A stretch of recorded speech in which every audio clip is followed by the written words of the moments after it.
እስኪ ይቺ ፍጡር ብላችሁ አድምጡኝ ተረዱኝ እያለች ነው። በጋራ ብለን አድምጠን ተረድተናት እንመለስ። እስኪ ኒቃብ የዋሃብያ ነው የምትሉ ሰዎች ማለት ነው ምናችሁ እንደሚያማችሁ ባላቅም፣ እሺ ኒቃብ ግዴታ ከሆነ ነብያችን ግዴታ እንድንለብስ አዘውን ቢሆን ኑሮ ለምን መካ ስንሄድ ኒቃብ እንድናወልቅ ታዘዝን? የሱና እንጂ ዋጅብ አይደለም። ያ ጀማዓተል ኸይር ኒቃብ የዋሃብዮች ብቻ መሆኑን ታውቃላችሁን? ያኒ እንድትሸፈን የታዘዘችው የዋሃብያ ሴት ብቻ ናቸው። አዎ እንግዲህ አሁን ካልገባችሁ በደንብ አስረዳችኋለሁ ብላችሁ ስሙኝ። ወየظنون بعض الناس او بعض النساء الاحباش የአህባሽ ሴቶች ከፊሎቻቸው ማለት ነው ኒቃብን ይለብሳሉ። ግን وكذلك ደግሞ ويسالون السؤال ጥያቄ ይጠይቃሉ። ምን ብሎ لو كان النقاب فرضا لما منع سيدنا محمد صلى الله عليه وسلم في حج او في العمره እያሉ ይጠይቃሉ። እንደው ኒቃብ መልበስ ፈርድ ቢሆን ኖሮ እንዴት ነው ነብዩ መሐመድ ሰለላሁ ዐለይሂ ወሰለም በሐጅና በዑምራ ሴት ልጅ እንድትገለጥ ያዘዙት የሚል ጥያቄ። መርሐባ አድምጠንሻል። ግን በመጀመሪያ በዐርዱ ሳይሆን በዐርዱ ዷድን በዶም ማለት ነው።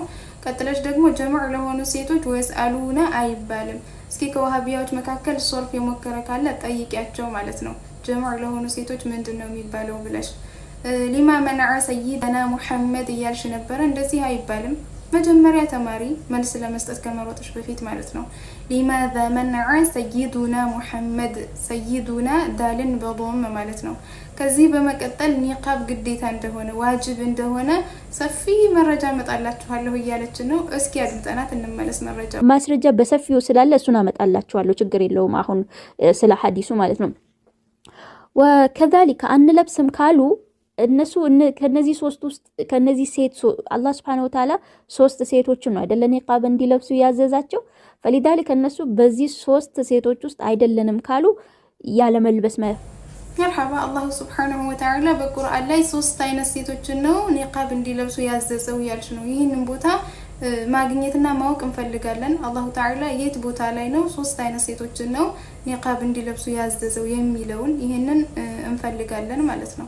لماذا ከተባለ ለምን ከተባለ قال الله تبارك وتعالى الله سبحانه وتعالى ምን አለ يا ايها النبي قل لازواجك وبناتك ونساء المؤمنين።